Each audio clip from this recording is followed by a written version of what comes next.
Hello everyone and welcome back to the channel PMJ Sir. We are doing the numericals of oscillation chapter from the textbook. So let us continue with that.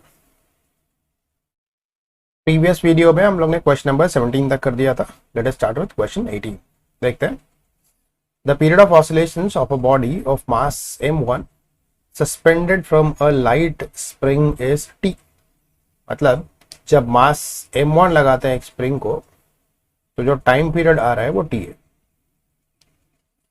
When a body of mass m2 is tied to the first body, मतलब already पहले से एक body लगा है उसमें एक और मास add कर रहा है, मतलब मास की वैल्यू है m1 plus m2.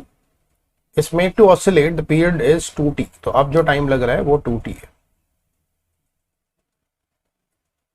Okay, calculate compare the masses m1 and m2. मतलब तुमको m1 अपॉन m2 कैलकुलेट करके निकालना. So the situation is, diagrammatically अगर इसको दिखाऊं मैं तो ये एक रिजिड सपोर्ट है, यहाँ पे एक स्प्रिंग लगा हुआ है. तो पहले तुमने मास कौन सा लिया, सिर्फ m1 लिया, इसको ऑसिलेट करवा रहे हैं, टाइम पीरियड आ रहा है t.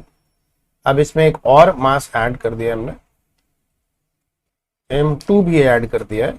अब इसको ऑसिलेट करवाते हैं तो टाइम आता है 2t. okay, we need to calculate m1 upon m2. so let us use the formula which connects time and mass. तो उसके लिए हम लोग बेसिक ओमेगा वाला फॉर्मूला यूज करने वाला है. Omega was equal to what? Omega was root of k by m, but omega itself is what? Omega खुद होता है 2 pi by t.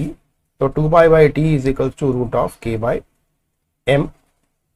अब यहां से भी मैं तुमको शो कर सकता हूं कि टाइम पीरियड और मास क्या है, डायरेक्टली प्रोपोर्शनल जैसा दिख रहा है, बट ये रूट के अंदर. पर let us arrange it more. तो टाइम का फॉर्मूला बनाओ, तो टाइम उप जाएगा ऊपर और ये सारी चीजें यहाँ पे जाएंगी.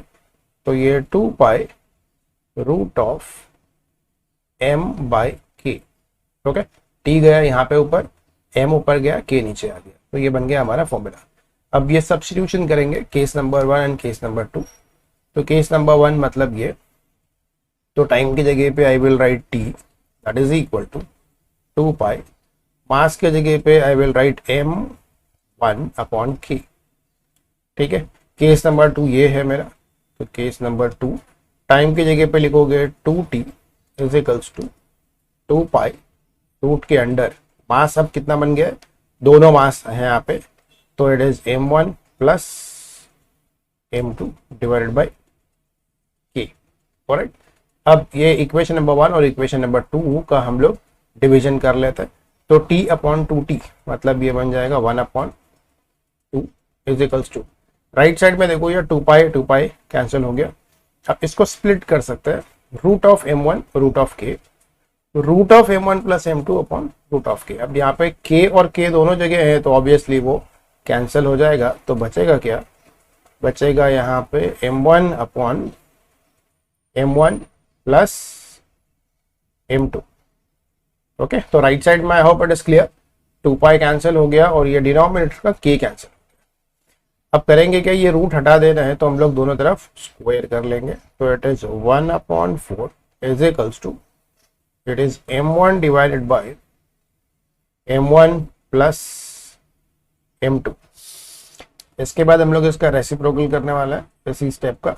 तो ये आ जाएगा ऊपर, तो it is m1 plus m2 divided by m1 और यहाँ पर आ जाएगा 4 अपॉन 1. ओके, अब ये क्या करना है, m1 को दोनों के साथ लिखना है, एक इसके साथ इसके साथ. तो ये है तुम्हारा m1 upon m1 plus m2 upon m1 is equals to 4. ठीक है, 4 बाई 1 है, 4 हो गया, ये बन जाएगा 1. तो 1 plus m2 upon m1 is equals to, इसको 1 को राइट में डालोगे तो ये आ गया m2 upon m1 is equals to 3. अभी अपॉन 1 वाला लिखना है तो यहाँ लिख दो, इससे आंसर इजीली रियलाइज होने लगता है. ठीक है, तो 4 में से 1 गया था, 3 बच गया था. m2 अपॉन m1 की वैल्यू 3 अपॉन 1 आई है. हमको फाइंड आउट करना है m1 बाई m2, देखो m1 by m2 is equals to 1। Okay, ये है हम लोगों का आंसर, 1/3 आता है। Alright, let us see the next question. Let us start with question 19। The displacement of an oscillating particle is given by, तो ये एक डिस्प्लेसमेंट का इक्वेशन है, x equals to, so it is x equals to a sin omega t plus b cos omega t, where a, b and omega are constants. Prove that the particle performs a linear SHM with amplitude a. तो हमको prove करना है कि इसका जो amplitude है वो है root of A square plus B square.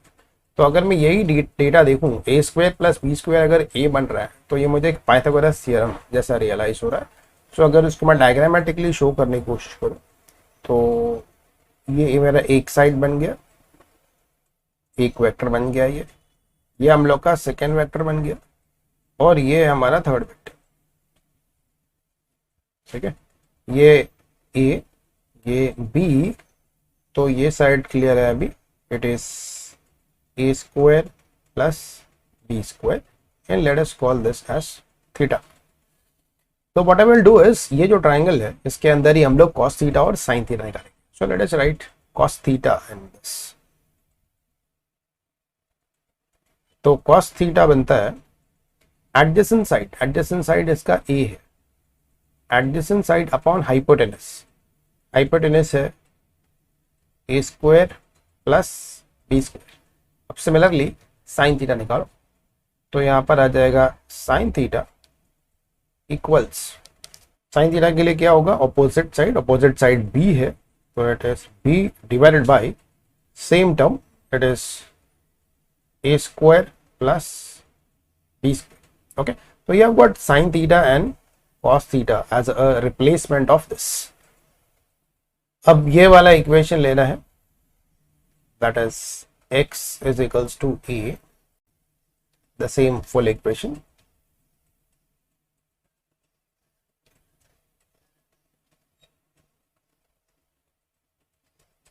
and what you will do is, यहाँ पे हम कुछ टर्म्स के साथ डिवाइड और मल्टीप्लाई करने वाले हैं इस इक्वेशन को। तो we will divide and multiply it with root of A square plus B square. तो इसी को इससे डिवाइड करना है और मल्टीप्लाई भी करना है।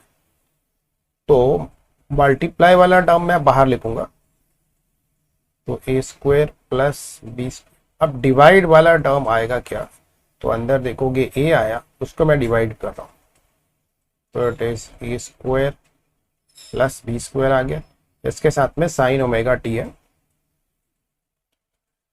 प्लस सेम बी के साथ होने वाला है, तो बी के साथ में divide of A square plus B square and साथ में आ रहा है cos omega T.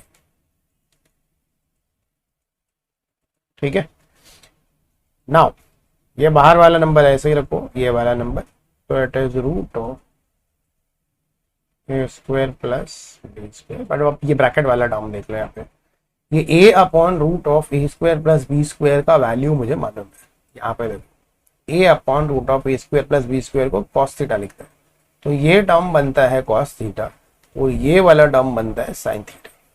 Okay, so let us write it here, ये है cos theta sine omega T plus ये वाला टर्म देखोगे तो ये है sine theta cos omega T.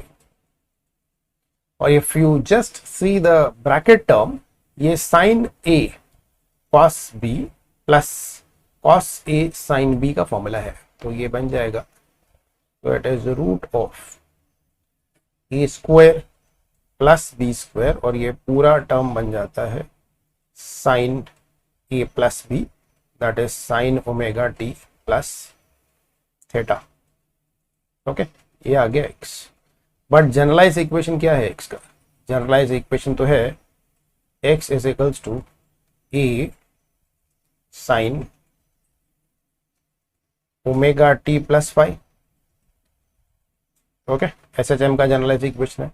तो अब इसमें क्या सिर्फ कंपेयर करना है इसको और इसको, व्हाट यू आर ऑब्जर्विंग, इसको कंपेयर करोगे तो ओमेगा टी प्लस थीटा है, यहाँ पे ओमेगा टी प्लस फाइव है, that is well and fine. But यहाँ देख रहे हो एक ही जगह पे क्या लिखा हुआ है, दैट मीन्स इसका जो एम्पलीट्यूड है वो इटसेल्फ क्या है, तो ऑन कंपेयरिंग